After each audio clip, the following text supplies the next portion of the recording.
Yo, what up, people? We are being opened again by the wonderful Ducky Z and Retro Joe. Let's give him a listen. Retro Joe on this one.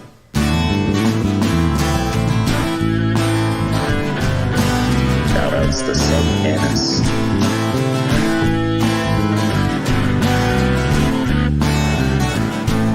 Well, she grew up in an Indiana town, had a good-looking mama who never was around. When she grew up tall and she grew up bright, with the Indiana boys on the Indiana nights.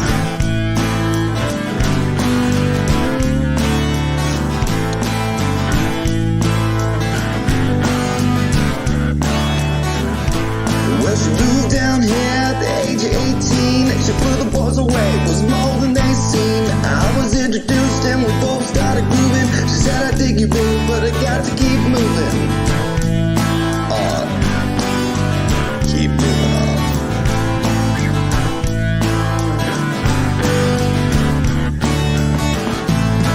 Last days with Mary Jane, one more time to kill the pain.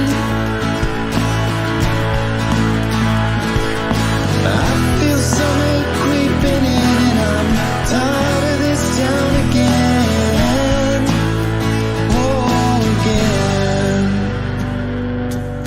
Yo, that was Ducky Z and Retro Joe opening this amazing podcast on this lovely Sunday morning. As y'all know, we had some technical difficulties and we are dropping this on a Sunday. I'm so sorry.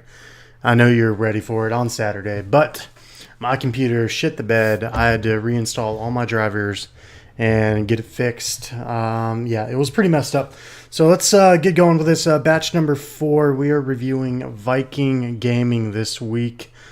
So you can check him out. His link will be in the description, his Twitter and his Twitch. So let's go ahead and get into some first thoughts with my boy Viking Gaming. So I was pretty pleased with my first look at his channel. I think his emblem actually looks pretty dope. I don't know if he drew it or if that's like a maybe a free image. I didn't really do my research on it, but it's pretty much says welcome to the Viking Horde. It has like a little cool helmet on it. I kind of like the vibe of the channel. It looks pretty clean. I like the art. It kind of gets me excited. You know, it's not the most creative, but that's his theme. Viking, you know you're there. You see a Viking helmet. Everything makes sense. So I think all of that is going really well for him. The only negative thing I had when I was looking at his channel is that there's some panel he's using that I guess is a stream countdown, but he never scheduled his stream on it. So when I look at his channel, it just looks like a broken piece of software. So that can kind of affect the professional look of the channel, but overall it looks kind of clean. Just that one panel isn't really working, so it's kind of a good idea to, I'd say about once a week, check your channel to make sure all the applications you're using are running as smoothly as they should be, because if they aren't, someone's going to click your channel and just see a bunch of errors, and it doesn't really look that good, honestly. So what makes this streamer different? I spent a little bit of time watching some of his VODs, and honestly, I think I got some good information for the little bit I was able to watch. So from the get-go, I really enjoyed his starting screen. I don't know if he did the animations for it, but it had like some smoke and some bullet holes. I was like, this looks very theatrical. I think this dude looks professional when you like first open his stream. So that was one of the first things I noticed, and bam, his camera turned on. The first thing you notice is his sick beard. I kind of think gamers look cool with beards, so I was pretty happy and already engaged with the stream. I saw the cool beard, and he looked like a cool dude, and I was like, oh, sweet, dude, let's watch him play some games. Like, I was really into it at first. So basically, though, my main thoughts was I need to be kind of careful how I put this, but he wasn't the most entertaining streamer to watch. Before you jump the gun and take this bad, just let me explain real quick. So he struck me as more of a gameplay streamer rather than an entertainer, which really isn't always bad. He just appeals to a different audience. So the audience that I think fits his streams are people that want to watch gameplay and kind of just chill. There's a little bit of interaction, but it seemed very much gameplay focused, which some people do enjoy. I actually have a good buddy of mine that's partner, and he has like 90 people that watches him play really old games like Resident Evil, Crash Bandicoot, and stuff. And there may be one or two people chatting, and like people are just there to watch some old gameplay. And so it's not necessarily a bad thing. I'm just saying what my interpretation of his stream was when I watched him. So as I watched the stream, I noticed that there's personality there. It just it seemed to be a little bottled up. He kind of came across as very introverted, even a little bit quiet and shy to me. There's one point though where his wife or girlfriend walked in. I don't know who it was, and I was listening as the conversation went on. And I was like, wow, this dude is full of personality, passion, and energy. And then she walked away, and then, hey guys, welcome to the stream. The streaming voice came back on. So if he could manage to bring the energy from talking to someone in real life back to the stream, he'd skyrocket his appeal to viewers in a larger spectrum, I think. He struggles with what many streamers struggle with. I call it a stream voice. It's a voice we do on camera that doesn't necessarily sound like us. Sometimes streamers never really leave that monotone, robotic gaming voice.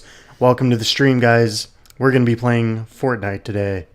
You know what I mean? So at times it can sound a little unnatural, especially after I heard him talk with that girl that walked in the room. Then it definitely sounded unnatural because the tone between the talking to person in real life and then back to the camera changed so drastically. You could tell it was more robotic.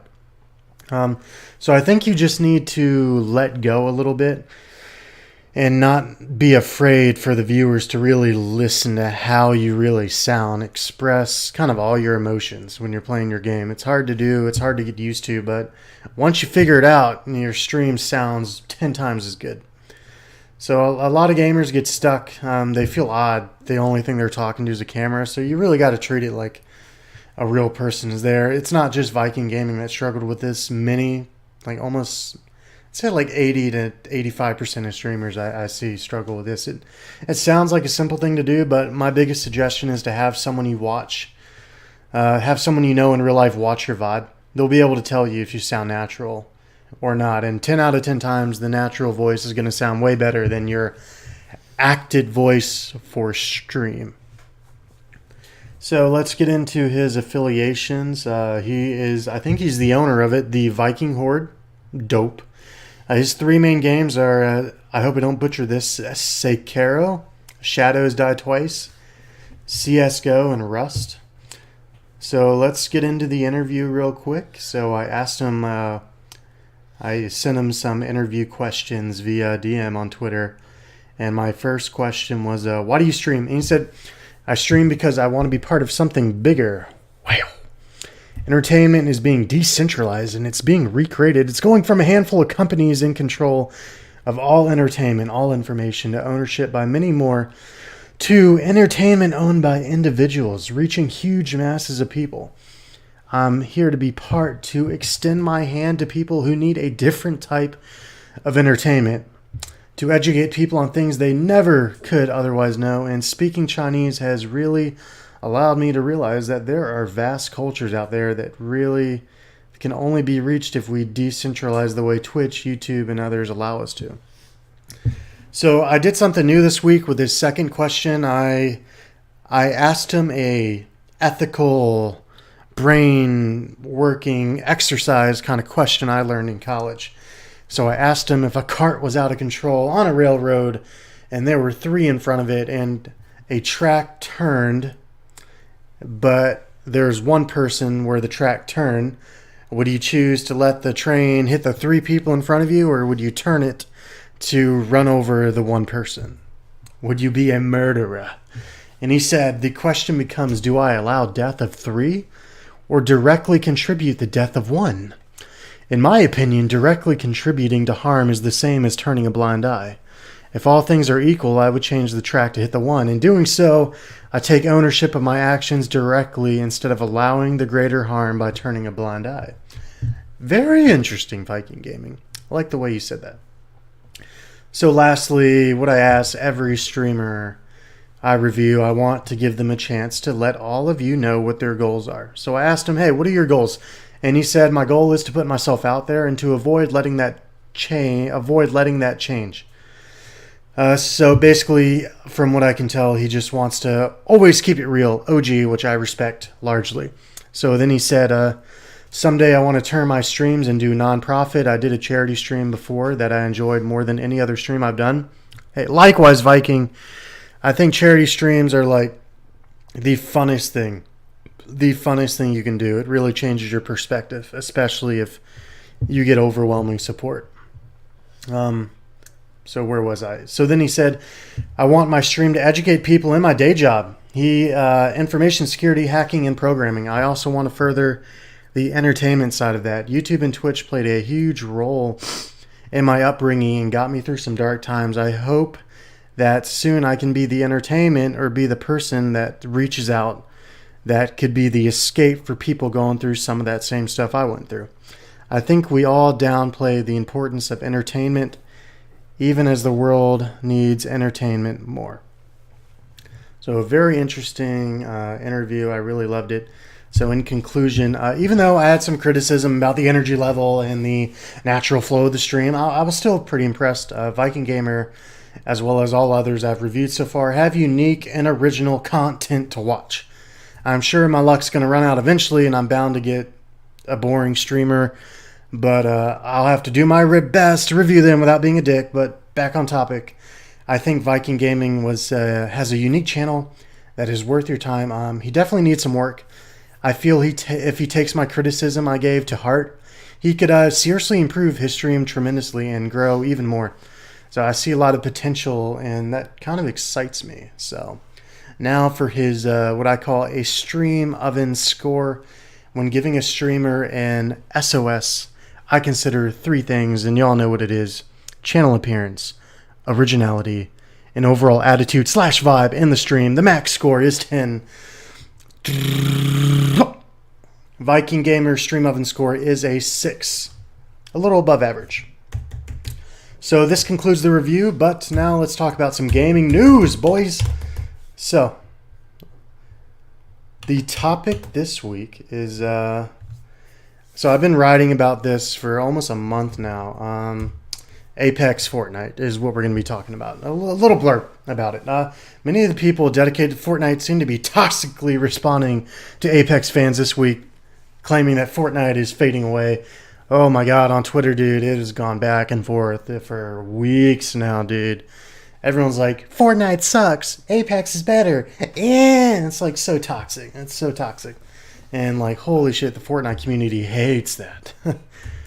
Oh man, I think it's because I can kind of understand where they're coming from. So many people have dedicated so much time to be really good at Fortnite, and like, I would be pissed too if my game was dying. But anyways, so let's see. So what I wanted to talk about, this little blurb, was the big thing that is supposed to drop next week in Fortnite is an Apex-like responding system. What?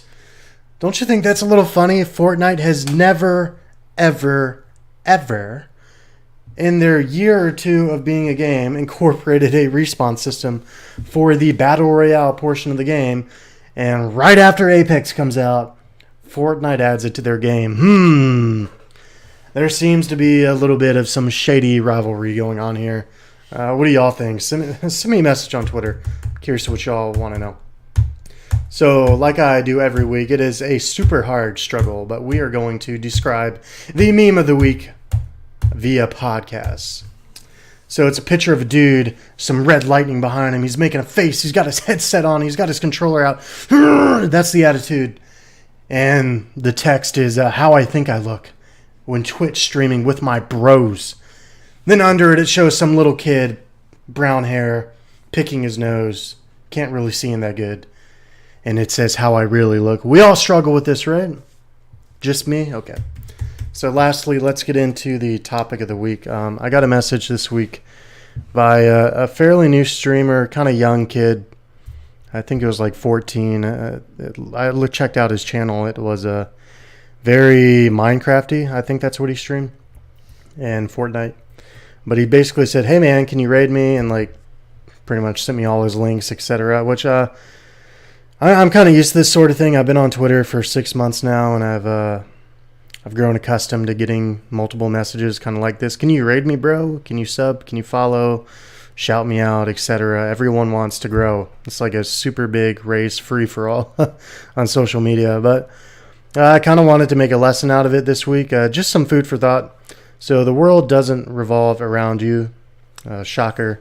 I found that my biggest successes in growing as a streamer was when I was giving the most back to the community.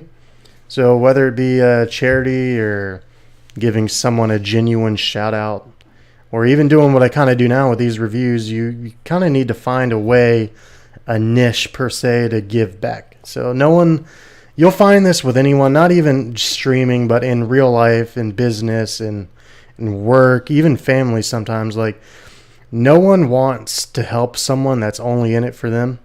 You'd be surprised what a little selflessness would do for your business in the world of Twitch.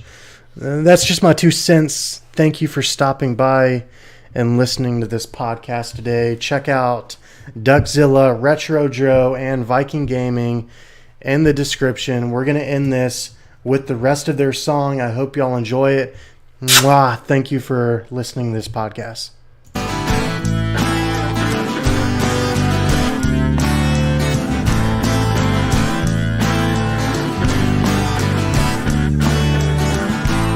Well, I don't know, but I've been told that you never slow down, you never grow old. I'm tired of screwing up, tired of going down, tired of myself, tired of this town.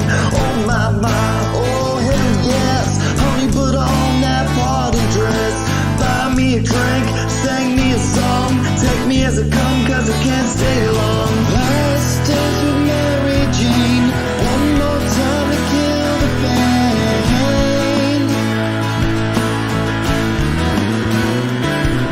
I feel summer creeping in and I'm tired of this town again. Oh, again.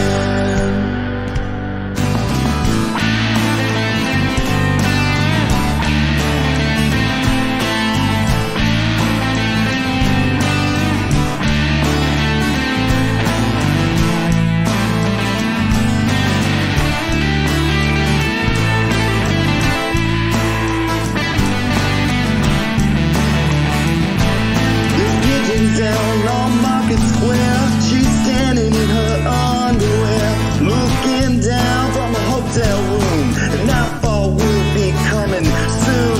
Oh my, oh hell yes. You got to put on that party dress. It was too cold to cry when I woke up alone. I hit my last number, I walked to the road. Last dance with Mary Jane, one more time to kill the pain.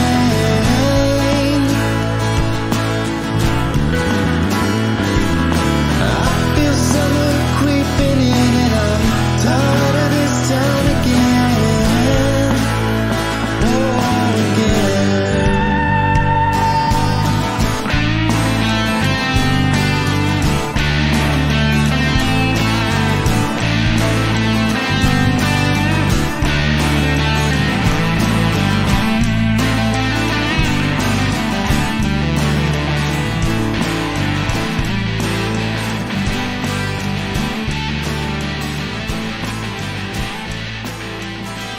And that's a wrap.